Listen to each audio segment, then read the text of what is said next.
হুগলির আরামবাগ বাসস্ট্যান্ডের সামনে একটি বালি বোঝাই লরির ধাক্কায় মর্মান্তিক মৃত্যু হয় এক বৃদ্ধা ভিক্ষুকের। শনিবার সকালে রাস্তা পারাপারের সময় দ্রুতগতির ওই লরিটি তাকে সজোরে ধাক্কা মারে। প্রত্যক্ষদর্শীদের মতে ধাক্কার পর লরিটি মহিলার কোমরের উপর দিয়ে উঠে যায়। ঘটনাস্থলেই তার মৃত্যু হয়। অ্যাক্সিডেন্টে মারা গেছে। কি হচ্ছে লীলা ধুলো আগে থাকতো আমাদের 12 নম্বর ওয়ার্ডে। এখন মানে একটু রাগারাগি হয়েছিল, তারপরে বানে তোর ঘর দুয়ার পড়ে গেছে, আমাদের পেছনেই ওর ঘর। মানে ঘরটা শুধু হচ্ছে পিলিয়ার এই অর্ধেকটা ভাঙা আছে। তোমরা যদি চলো আমরা দেখাবো।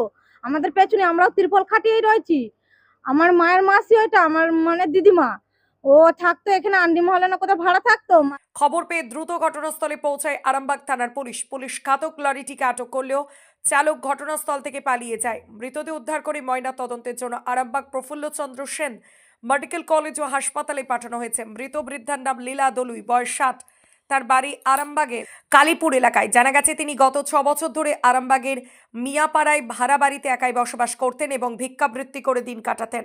বৃদ্ধার মৃত্যুর খবর পেয়ে তার সৎকারের দায়িত্ব গ্রহণ করেন আরামবাগ পৌরসভা 14 নম্বর ওয়ার্ডের তৃণমূল কংগ্রেসের কাউন্সিলর হাসান আলী চৌধুরী সহ অন্যান্য কর্মী ও বিশিষ্টজনের। এ প্রসঙ্গে কি জানাচ্ছেন কাউন্সিলর হাসান আলী চৌধুরী, তার মুখ থেকে বিস্তারিত শুনুন।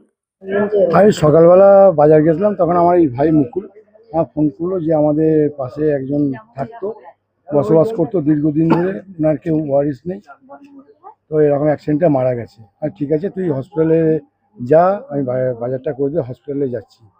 তখন বাজার করে দিয়ে হসপিটালে গিয়ে সব খবর নিই।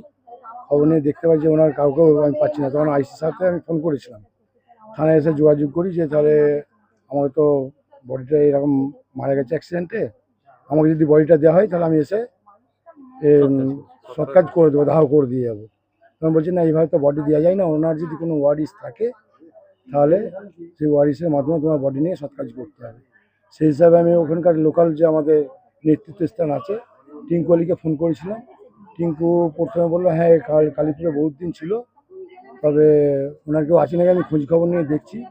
পরে ফের টিঙ্কু আমাকে ফোন করে একটা নাম্বার দেয় এবং তাদেরকেও আমার নাম্বারটা দিয়ে দেয় যে তোমরা এনার সাথে যোগাযোগ করো, এই যে অ্যাক্সিডেন্টে মারা গেছে উনি সব কাজ করে দেবেন। তারপর ওই মেয়েটি ভদ্রমহিলা আমাকে ফোন করেছিল, ফোন করার পর ওনাকে আমি হসপিটালে আসতে বলি।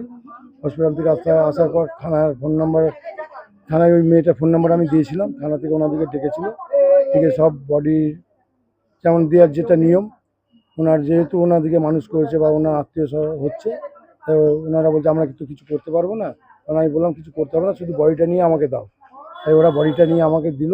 আমরা এখানে শুধু আমরা নয়, আমাদের ওয়ার্ডে যেসব তৃণমূল কর্মীরা আছে, এখানে রকি আছে, মুকুল আছে, আরও যেসব কর্মীরা আছে, তার মেয়েরা যার কাছে থাকতো, টিনা, ওর কাছে বহুত দিন ধরে আছে, ওর কাছেই সবসময় গল্প করতো, হাসি ঠাট্টা করতো সব কিছু। ওখানে আর একজন পাশাপাশি ভাড়াটি আছে, সে তার এর কাপড় পর্যন্ত ধুয়ে দিত, কাপড় ধুতে পারত না। এই অবস্থায় উনি দিন কাটিয়েছেন।